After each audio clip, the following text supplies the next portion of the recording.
జై Shriram. How are you all? ఎలా ఉన్నారండి అందరూ? నేను బాగున్నాను. మీ అందరూ కూడా బాగున్నారని, ఇంకా చాలా బాగుండాలని మనస్ఫూర్తిగా కోరుకుంటున్నాను.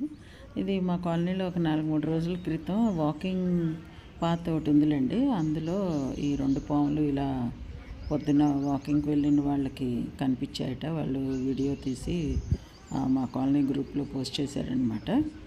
2 కూడా కోబ్రాసే అన్నట్టుగా తేలిందనమాట.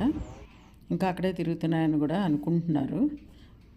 సో నెక్స్ట్ ఈరోజు నేను మీకు ఒక మంచి ఎండాకాలంలో కొంచెం సింపుల్గా తొందరగా అయిపోయే సింగిల్ పాట్ రెసిపీ షేర్ చేద్దామని అనుకున్నాను. ఎందుకంటే చాలా ఎండలు మండిపోతున్నాయి కదా, కిచెన్లో ఎక్కువ టైం స్పెండ్ చేయాలని లేడీస్ అనుకోవట్లేదు. But at the same time పిల్లలకి ఏదైనా కొంచెం స్పెషల్గా కావాలి అని అనుకుంటారు, వాళ్ళకి సెలవులు కాబట్టి. సో ఇలా మటర్ పన్నీర్ పులావ్ చేస్తే బాగుంటుంది, వాళ్ళు ఎంజాయ్ చేస్తారు అండ్ మనకు కూడా ఈజీగా అయిపోతుంది, టేస్టీగా ఉంటుంది. మనం ఎంజాయ్ చేస్తాం తక్కువ టైంలో వంట చేయడం. సో దానికి ముందు నేను ఒక బాస్మతి రైస్ తీసుకొని మంచిగా 2 సార్లు కడిగి నానబెట్టుకున్నాను. మటర్ కూడా ఆ మధ్య సీజన్లో తీసుకొని పెట్టుకున్నది ఫ్రెష్ మటర్ ఉందన్నమాట.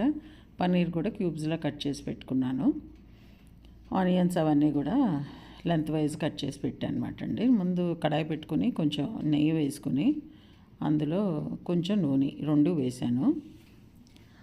కొంచెం నెయ్యి వేస్తేనే ఆ ఫ్లేవర్ బాగా వస్తుంది. బటర్ ఉంటే బటర్ వేసుకోవచ్చు, మన ఇష్టము. అలానే అంతా అదే అయితే కూడా అంత బాగుండదు అనమాట, కొంచెం నూనె వేయాలి. నేను యాక్చువల్లీ పనీర్ ఎక్కువ ఫ్రై చేయను, ఎందుకంటే అది డీప్ ఫ్రై చేస్తే తప్ప ఇలా షాలో ఫ్రై చేస్తే కడాయిలో అంటుకుపోతుంది కింద, నాకు పెద్ద నచ్చదు.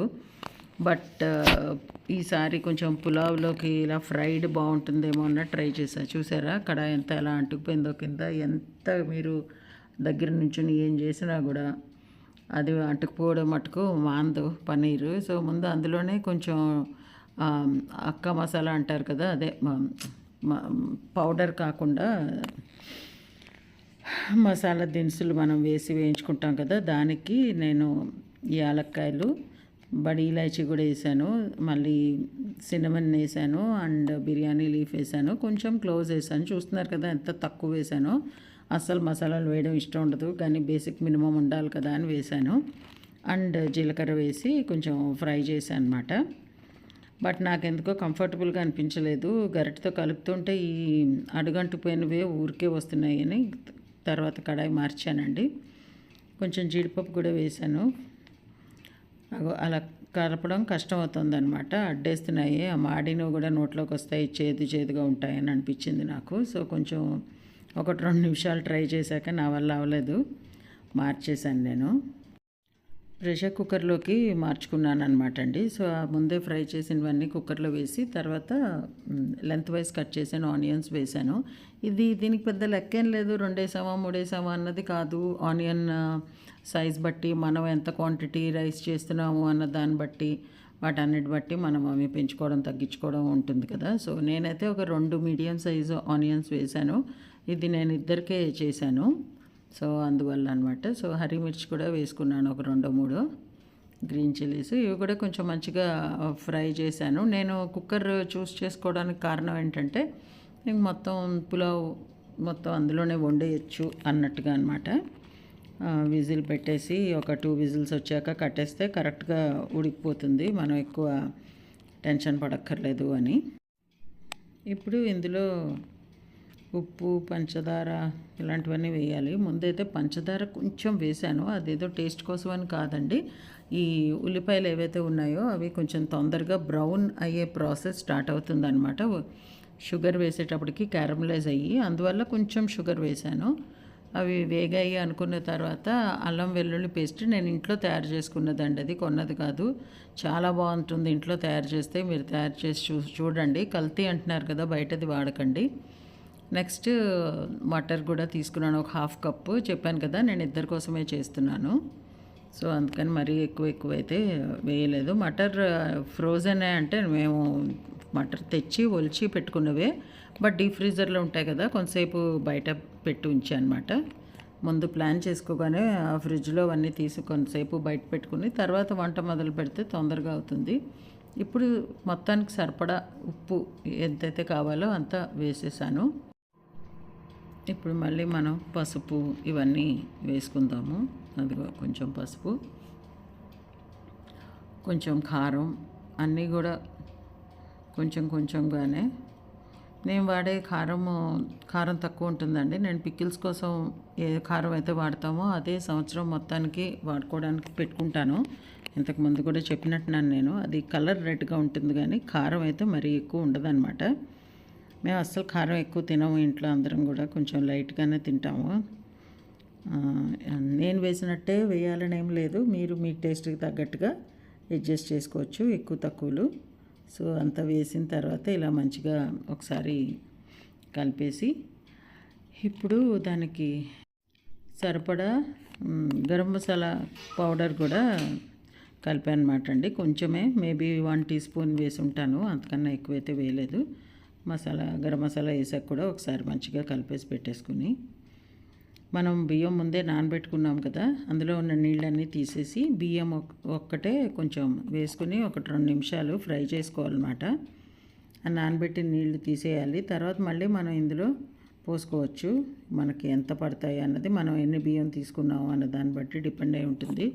బాస్మతి రైస్లో 1:2 పోయాల్సిన అవసరం లేదు. 1కి 2 గ్లాసులు పోస్తే మెత్తగా అయిపోతుంది బాగా అన్నం. అందుకని 1కి 1.5 లేకపోతే 1.5 కన్నా కొంచెం ఎక్కువ, అంతేగాని నిండా 2 గ్లాసులు మనం మామూలుగా రైస్ చేసుకోవడానికి పెట్టుకున్నట్టుగా పోసేయకూడదు బాస్మతికి.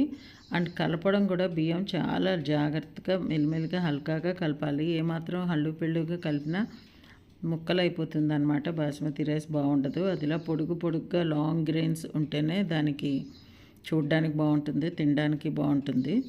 అందుకోసమే కదా బాస్మతి కావాలని స్పెషల్గా కొనుక్కుంటాం మనం.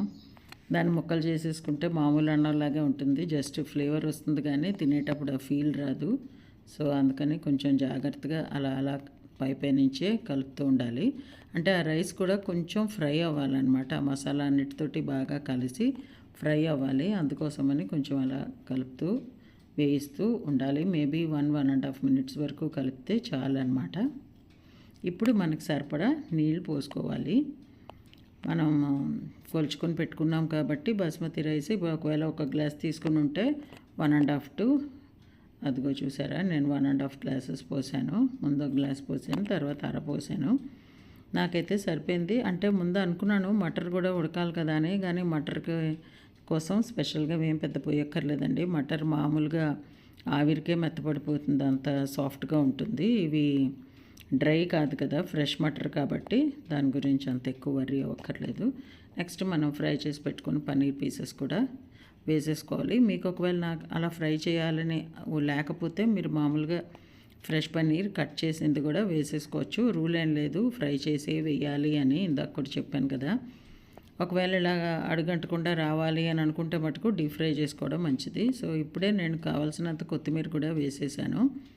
వేసేసి ఇక అన్నీ అప్పుడే ఉడుకు పట్టేసాయి కదా, దాన్ని మూత పెట్టేసి ఒక 2 విజిల్స్ అనమాట. 3rd విజిల్ కూడా రానియొద్దు, మరీ సాఫ్ట్ అయిపోతుంది. జస్ట్ 2 విజిల్స్ రాగానే స్టవ్ ఆఫ్ చేసేయండి. ఇదిగో చూడండి ఎంత బాగా వచ్చిందో, చాలా ఖుల్లా కూడా వచ్చింది. నేను మీకు తీసి చూపిస్తాను.